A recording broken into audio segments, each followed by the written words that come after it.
फरासखाना police station हद्दीतील new त्रिशूल hallmarking centre Ganeshpeth इथे दिनांक 1 मे 2024 रोजी पहाटे 5:30 वाजता दुकानातील हॉलमार्किंगसाठी वेगवेगळ्या दुकानातून आलेल्या सोन्यातील 21 तोळे सोने त्याची एकूण किंमत 13,49,634 रुपयांचा मुद्देमाल चोरीला गेल्याची माहिती मिळाल्यानंतर वरिष्ठ पोलीस निरीक्षक प्रशांत भस्मे यांनी गुन्ह्याचे गांभीर्य लक्षात घेऊन तात्काळ गुन्हा दाखल केला व तपास करण्याचे आदेश दिले।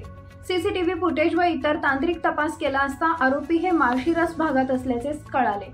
तात्काळ तपास पथक माळशिरस भागात पाठवले। त्यामध्ये पोलीस उपनिरीक्षक अरविंद शिंदे व पोलीस उपनिरीक्षक निलेश मोकाशी, पोलीस हवालदार शफी मोकाशी, पोलीस शिपाई मुलानी यांनी माळशिरस भागात आरोपींचा शोध घेतला। अवघ्या 12 तासात गुन्ह्यातील चोरीचा छडा लावला। त्यांनी आरोपींकडून चोरीला गेलेला 21 तोळे सोने एकूण किंमत 13,49,634 रुपयांचा मुद्देमाल आरोपीसह ताब्यात घेऊन सदर गुन्ह्यात आरोपीस अटक केली आहे। तसेच मुद्देमाल रिकव्हर केलाय। यामध्ये फिर्यादी यांच्या दुकानात काम करणारे कामगार यांनी दागिने चोरीचा प्लॅन तयार केला।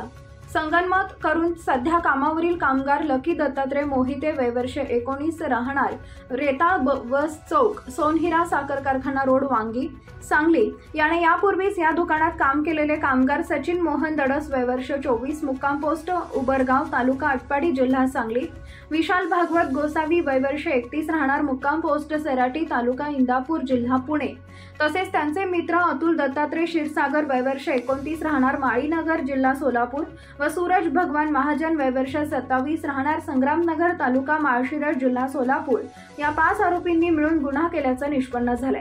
न्यायालयाने त्यांना 4 दिवसाची पोलीस कोठडी सुनावली आहे। सदरची कारवाई पोलीस आयुक्त अमितेश कुमार, पोलीस सह आयुक्त प्रवीण पवार, अपर पोलीस आयुक्त पश्चिम प्रादेशिक विभाग पुणे शहर प्रवीण कुमार पाटील, पोलीस उपायुक्त परिमंडळ 1 पुणे संदीप सिंह गिल, सहाय्यक पोलीस आयुक्त फरासखाना विभाग रुक्मिणी गलांडे यांच्या मार्गदर्शनाखाली फरासखाना पोलीस स्टेशनचे वरिष्ठ पोलीस निरीक्षक प्रशांत भस्मे, पोलीस उपनिरीक्षक अरविंद शिंदे व पोलीस उपनिरीक्षक निलेश मोकाशी, पोलीस हवालदार मोकाशी, पोलीस हवालदार प्रवीण पासलकर, पोलीस शिपाई गौस मुलानी यांच्या टीमने केला असून गुन्ह्याचा पुढील तपास पोलीस उपनिरीक्षक अरविंद शिंदे हे करत आहेत।